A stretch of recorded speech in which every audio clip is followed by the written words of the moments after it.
Swayam Prabha. Digital India. Educated India.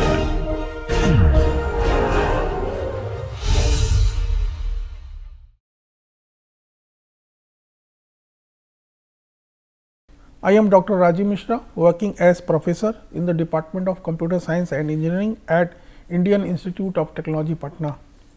The title of this lecture is Introduction to Federated Learning at IoT Edge. Preface, content of this lecture. So, we will cover the current IoT scenarios and why the need of edge and cloud in this particular landscape.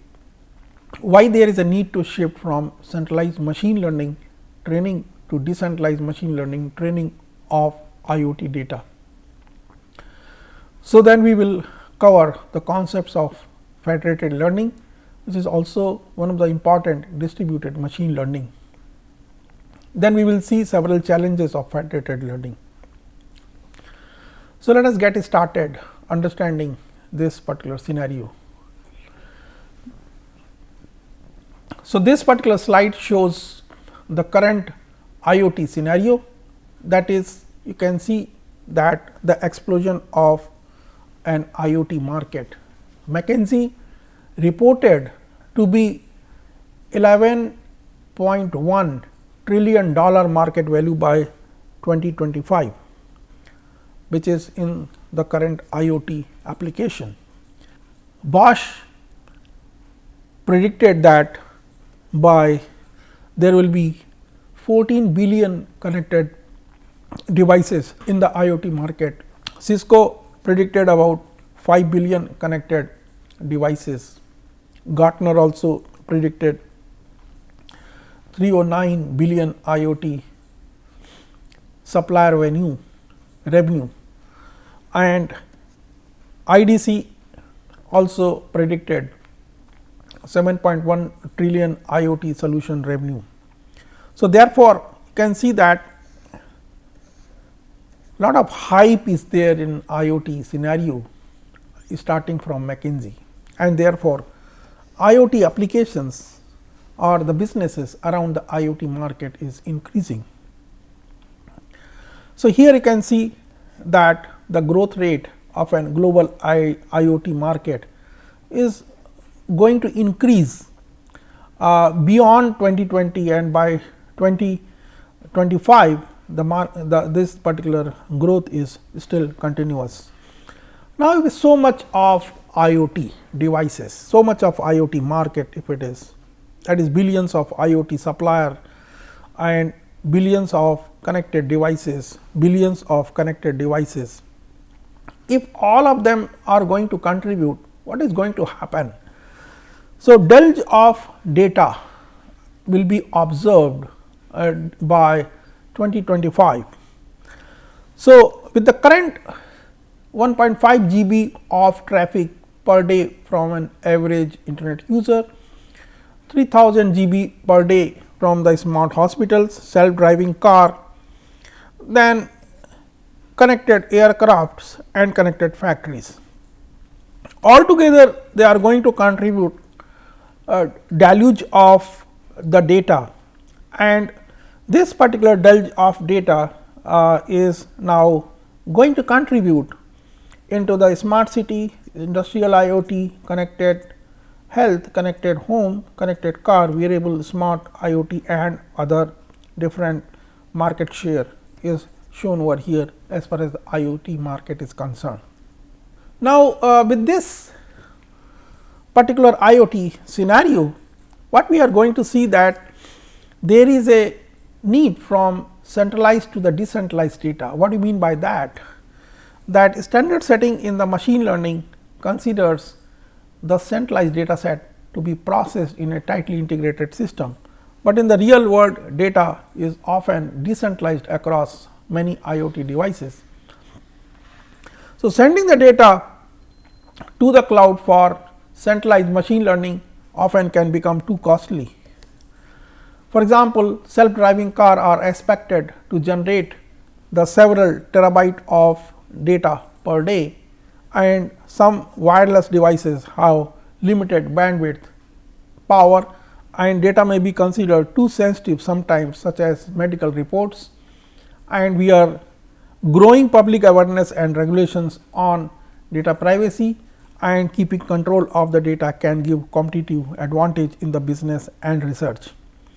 Therefore, it is not possible that still for doing machine learning, so much of transport of the data is to happen at one place, that is for centralized. So, therefore, there is a shift, this is not going to work. Therefore, the shift is that the data is not centralized, but it has to be a decentralized data, and yet you want to do the machine learning on this kind of use case. What are the techniques which supports the distributed machine learning? This technique is called federated learning. So, let us understand this particular technique, which is very well suited in this particular use case, and how that is going to be supported in a distributed machine learning. So, in 2016 the federated learning was first coined by the Google researchers, and by 2020 more than 1000 papers on federated learning in the first half of the year were published. We have already seen some real world deployment by the companies and researchers for a large scale IoT devices. Several open source libraries are under development, such as PyShift, TensorFlow, Federated, Flower, Substra, Fate. Federated learning is highly multidisciplinary. It involves machine learning, numerical optimization, privacy, security, networks, systems, and hardware. So, let us see about the federated learning, that is about the decentralized data. So, federated learning aims to collaboratively train the machine learning model while keeping the data centralized, decentralized. So, how that is being done in the federated learning, that is to collaboratively train the machine learning model while keeping the data decentralized, that is, it is not going to move the data wherever it is going to train the model, and this is very important understanding about the federated learning. We hope that federated learning concepts is going to grow to understand this support of edge computing and doing machine learning in a decentralized manner. So, therefore, enabling devices to learn from each other, that is the machine learning training is brought close. Now, network of the nodes and all the nodes with their own centralized server, but instead of sharing the data with the centralized server, we share the model. We do not send the data from node to the server, instead send our model to the server, meaning to say that. So, there will be a network of nodes. You can see this is the network of nodes, and all the nodes with their own central server, it is being connected, but instead of sharing the data with the central servers, what they are going to do is that they share the model. That means, they will not send the raw data, but they will train the model and send the model to the server, not the data.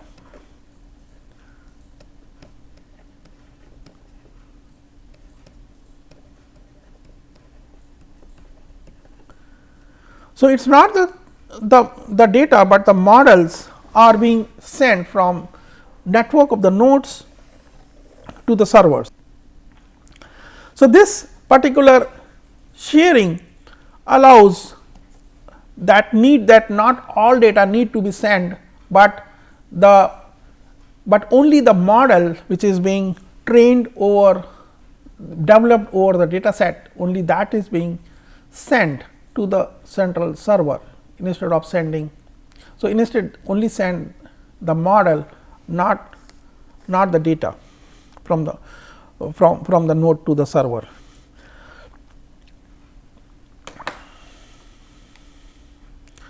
So, let us see about the training process, that is about the learning. What are the methods which are involved in the distributed machine learning?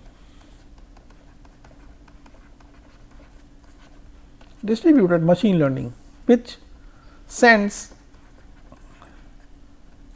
that is the nodes sends the model to the central server and not the data. So, how this particular model is which is being trained at the nodes is being sent, and what is the learning method. So, what are the algorithms which are involved? So, the most primitive, the basic algorithm is called gradient descent.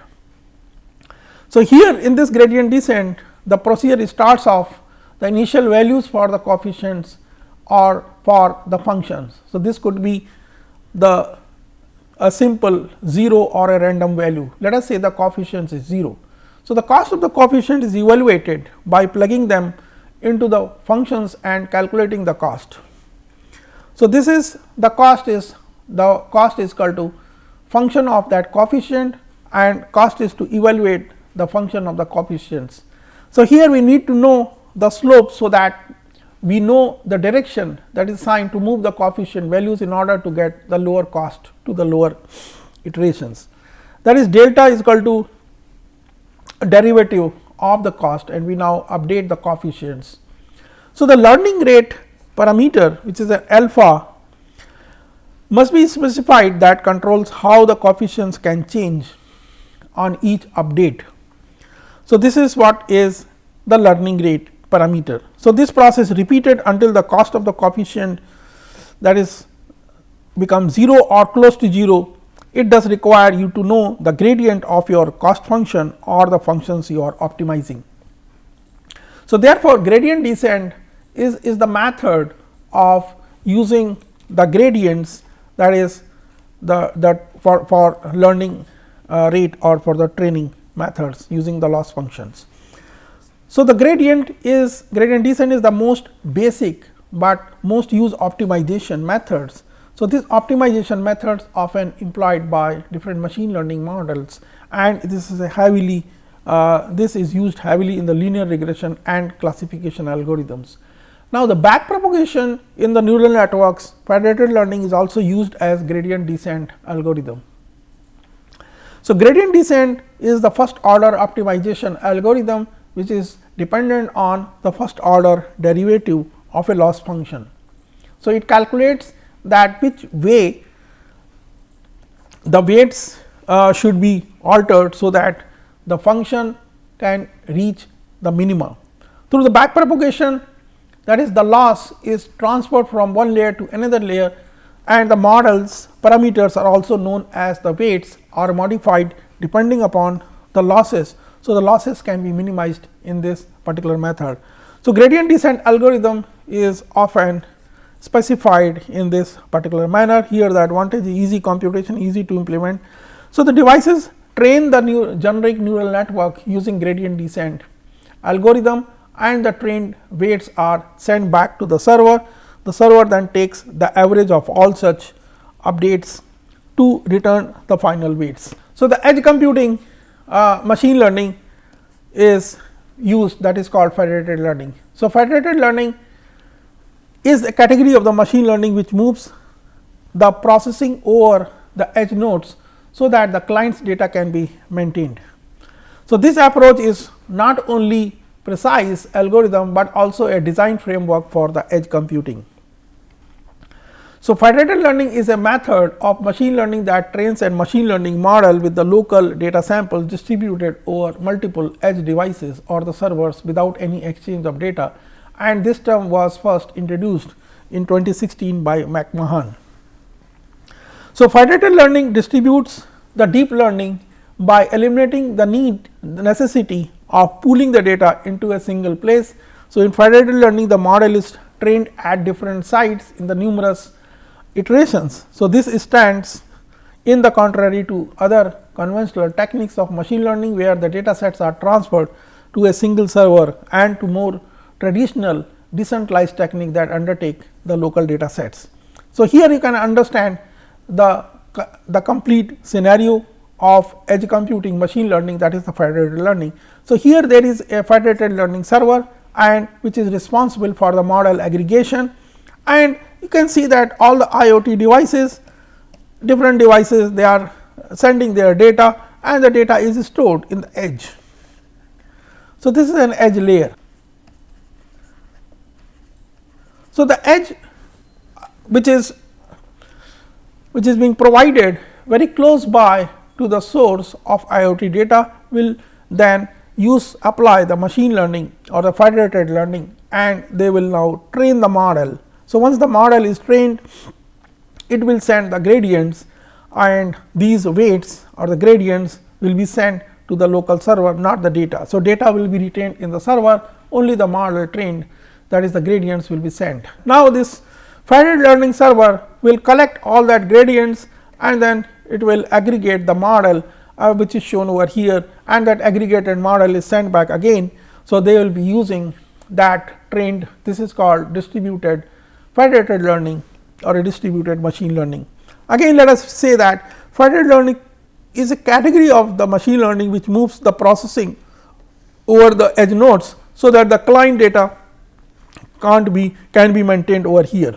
This approach not only a precise algorithm, but also design a framework for edge computing. So, federated learning is a method of machine learning that trains the machine learning algorithm with the local data samples distributed over multiple edge devices or the server without any exchange of data. So, federated learning distributes the deep learning by eliminating the necessity of pooling the data into a single place. So, in federated learning, the model is trained at different sites in the numerous iterations. Model is trained at different sites. So, here this is the site number 1, site number 2, site number 3, site number 4, site number 5. So, here there are 5 sites where the models are trained.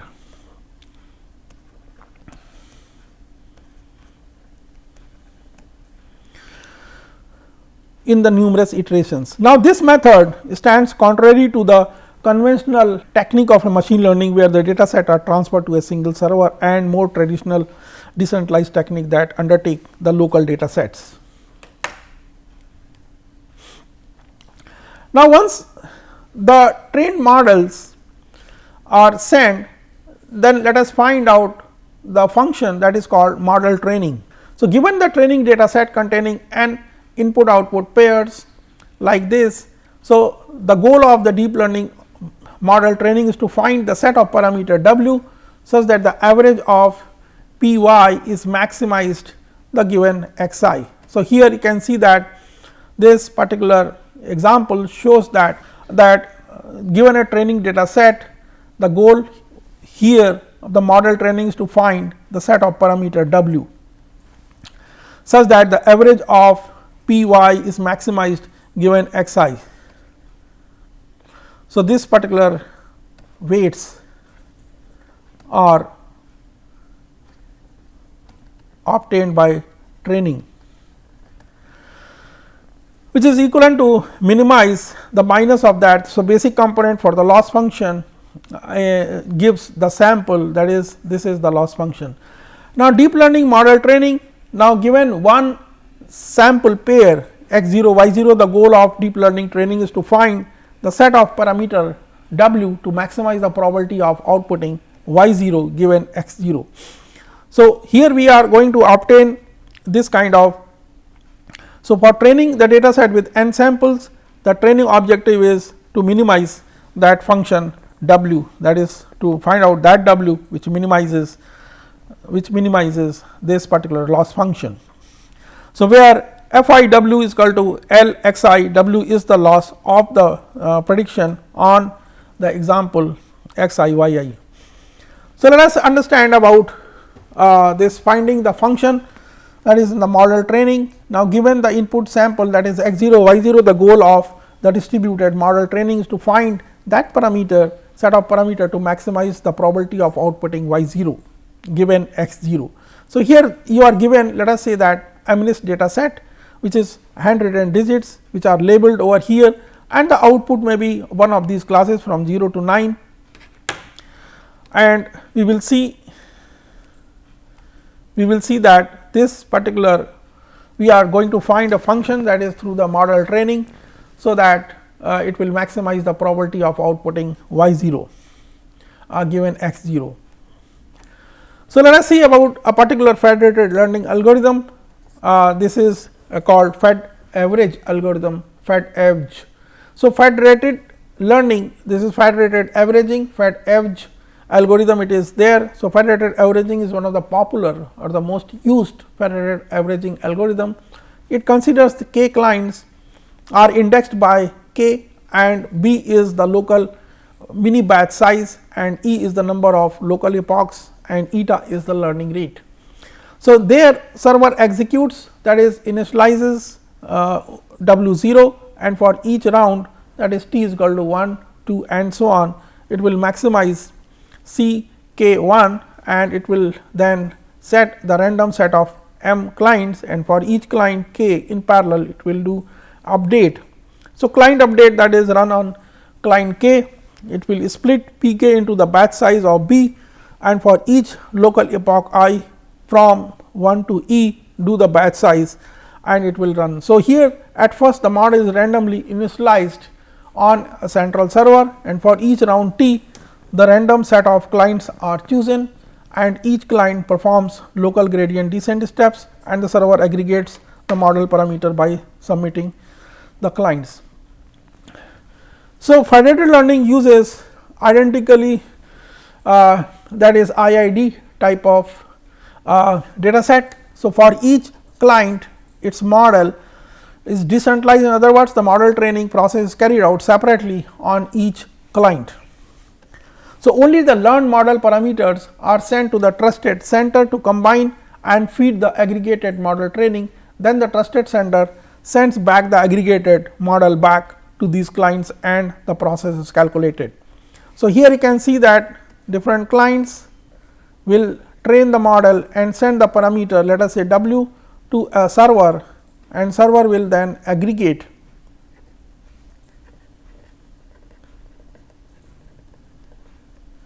and that particular aggregated value is then sent back, and this process circulated. Now, a simple implementation is with IID, independent and identically distributed,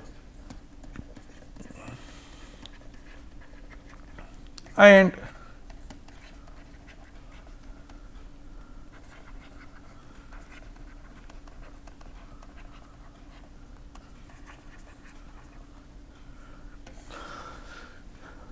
so, a simple implementation is with IID, that is independent and identically distributed data, to show the parameters of hundreds of different models that are running on different node can be combined with fed average method, and whether this model will give the reasonable result or not.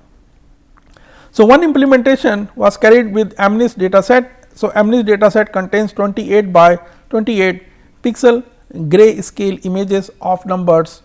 So, this is a 28 by 28 pixel of a grayscale images of handwritten digits.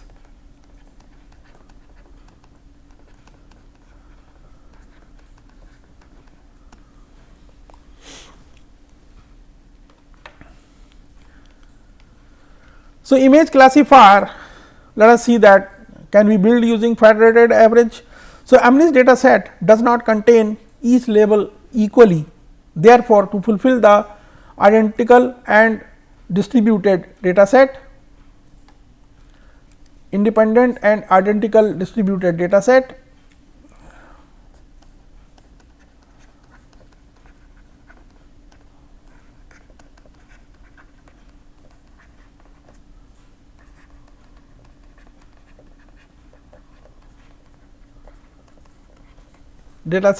the data set was grouped, shuffled and then distributed, so that each node contains an equal number of each label. Now, a simple 2-layer model can be used for the classification process, used a federated average, since the parameters of the main model and the parameters of all the local models are randomly initialized. So, all the parameters were different from each other. So, the main model sends its parameter to the nodes before the training of the local model in the node begins. Now, nodes start to train their local models over their own data set using these particular parameter. Now, each node updates its parameters while training its own model. So, after the training process is complete, each node sends the parameter to the main model.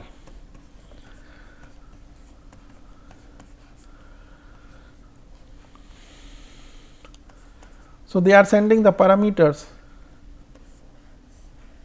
to the central server, to the main model.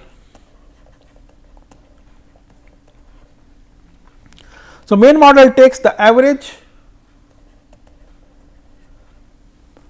of these particular parameter and sets a new weight parameter and passes them new weight parameter, let us w prime, and send the w prime to all the nodes. The above flow is for one iteration. This iteration is repeated over to improve the performance of the main model. The accuracy of the centralized model was calculated approximately 98% accuracy, and the accuracy of the model obtained by Faraday averaging started from 85% and improved up to 98%.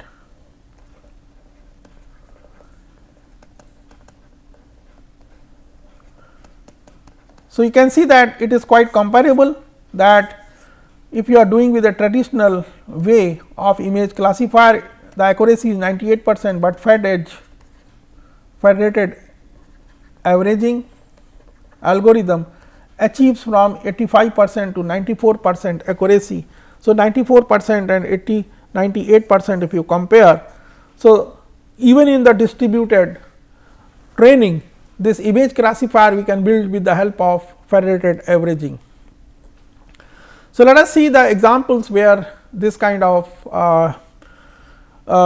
machine learning that is used is done with the help of concepts of federated averaging. So, Apple mobile phone uses Siri without hoovering up that particular data. So, you can see that the technology giant is using the privacy preserving machine learning to improve its voice assistance while keeping the data on your mobile phone. Your data is private and that is understood by Apple.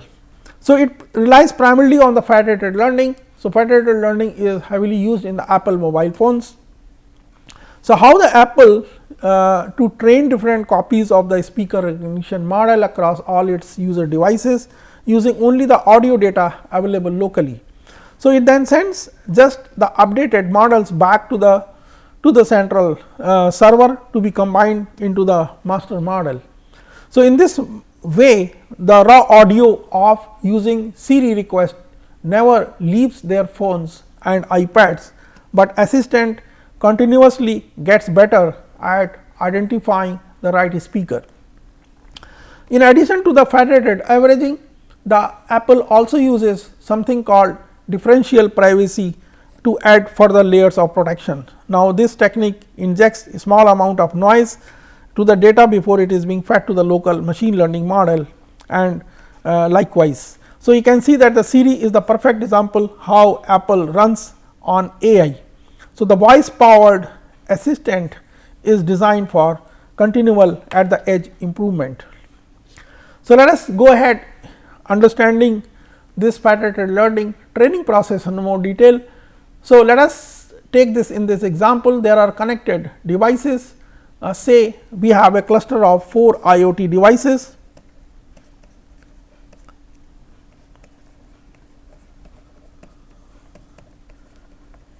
Cluster of 4 IoT devices. From 4 of the IoT devices, there is only one central server.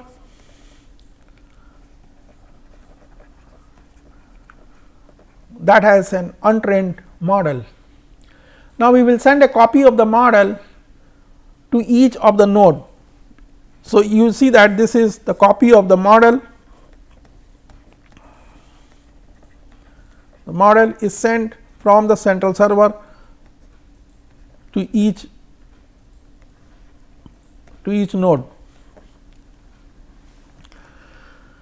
Now, each node will receive the copy of the model from the central server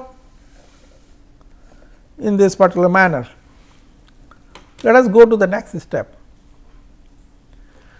Now, here you can see that every node has the same copy of the model now at all the nodes, like in the master, that is in the server. So, now all the nodes in the network has an untrained model that is being received by the server. In the next step, we are taking the data from each node. By taking the data, it does not mean that we are sharing the data. So, now every node has its own data based on which is going to train the model. So, every node has its own data, now it is going to train this particular model earlier which was received by the server. So, each node is training the model, can see that different models will be generated to fit the data that they have, and it will train the model according to its data. Now, the server would combine all these models received from each node by taking the average, and it will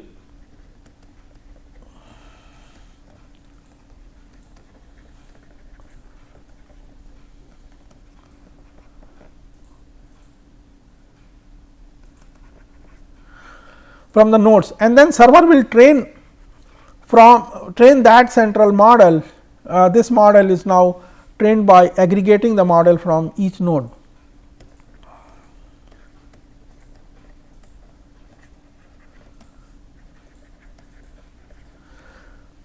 So, it captures the pattern in the training data on all the nodes. It is an aggregated one. Now, once the model is aggregated, the server will send the copy of the updated model.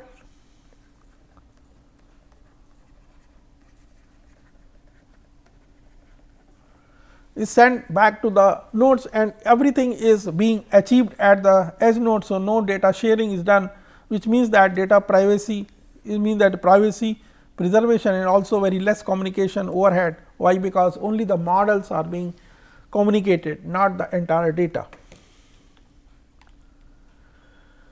Now, let us see about the federated learning challenges. So, the challenges are that it has to deal with the system heterogeneity, that is the size of the data, computational power, network stability, local solver, and the learning rate, and also the expensive communication, that is a network, that is a communication in the network can be slower than the local communication by many orders of the magnitude. Here you can see this is the example that federated learning with non IID data, that is the data has different distributions among the client. In IID data, it is having the same distribution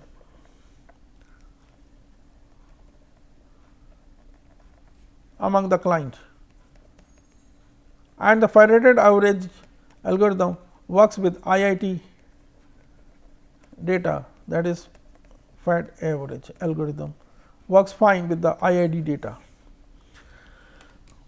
So, these are the problems that if let us say the data is non IID data because of this system heterogeneity, then this particular federated averaging becomes a challenge. So, that is nothing but these particular heterogeneity generates to deal with non IID data. IID means that independent and identically distributed, that is when IID means that all of them are having same distribution, and this particular you see that the data, all the data has same distribution among the client, but now if the distributions are different, then it is called the non IID data because of system heterogeneity. Now, learning from non IID data is difficult and slow in the federated averaging method, because IoT device needs the model to go in a particular direction, but in a non IID this is going to be a difficult process in the federated learning and often becomes the challenge. So, if the data distributions are different across the nodes, then the learning a single model will perform well for all the nodes may require a very large number of parameters. Therefore, another direction to deal with non IID data is thus to lift the requirement that the learned model should be the same for all, that is one size fits all. Instead, we allow each IoT K to learn the personalized model and design the objectives so as to enforce a kind of collaboration. Now, when local data set or non-IID federated averaging suffers from the client drift, to avoid this particular drift, one use fewer local updates and a smaller learning rate, which hurts than convergence. So, a lot of challenges are there in federated learning if the data becomes non-IID data, and non-IID means it has to deal with the heterogeneity of different kinds. Now, let us see that another important challenge is about preserving the privacy. So, machine learning models are susceptible to various attacks on data privacy. Membership inference attacks try to infer the presence of known individual in the training set by exploiting the confidence in the model predictions. Reconstruction attacks, that is, try to infer some of the points used to train the model, and federated learning offers an additional attack surface because the server and or client observe the model updates. Data distribution. Now, the key differences with the distributed learning, another lies into the data distribution. In a distributed learning, data is centralized stored, that is in the data center, and the main goal is just to train faster, that is we control how the data is distributed across the workers. Usually it is the distributed uniformly at the random across the workers. So, in federated learning, data is naturally distributed and generally local. Data is not independent and identically distributed, and it is often imbalanced. So, additional challenges that arise in federated learning in enforcing the privacy constraints dealing with possibly limited reliability and availability of participants, achieving robustness against malicious parties. Now, federated learning concerns. When to apply the federated learning? When data privacy is very much needed and bandwidth and the power consumptions are of concern and high cost of data transfer is incurred, then federated learning is very much essential to be applied. When not to use federated learning is that when more data will not improve your model, that is the constructed learning curve, and when the additional data is uncorrelated and performance is already at the ceiling, then there is no need of federated learning. So, let us see about the applications of federated learning. The applications are such as predictive maintenance, industrial IoT systems, smartphones, healthcare, and then enterprise and corporate IT, that is chat, issue trackers, emails, etc. Conclusion. So, market trend of IoT platform we have seen in this particular approach. We have seen the deluge of data due to the IoT applications or IoT market, and to deal with this it requires the intervention of an edge computing and distributed machine learning, where the data cannot be moved at one place for performing the machine learning. So, federated learning is the technique which we have seen about the distributed learning. So, understanding of federated learning is very much essential in this becoming the full fledged edge computing in this particular case. So, we have seen different issues with the federated learning, that federated learning which uses the federated averaging algorithm assumes the data to be IID data, that is independent and identically distributed. We have also seen the challenges of federated learning when the data becomes non-IID data due to the heterogeneity and not a common distribution at the nodes which we see. So, therefore, we are going to see that later improvements in the federated learning, and federated learning is going to be a very important machine learning technique for the edge computing. So, we will be looking up later on about more development on the machine learning side, which is very useful for edge computing systems. Thank you.